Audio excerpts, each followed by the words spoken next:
family. Today I would like to show to you all about the situation in my village that has been flooded. So the entire of the rice field has covered by the water. Stay safe, protect your family. Flood preparedness tips.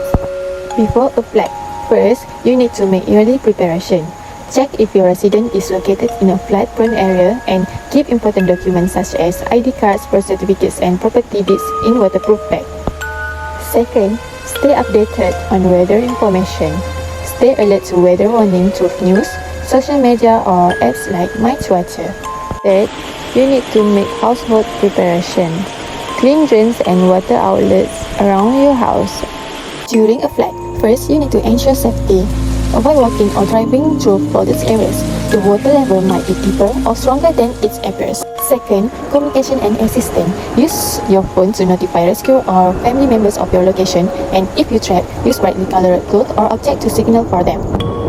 Third, always alert. Move immediately when instructed by authorities.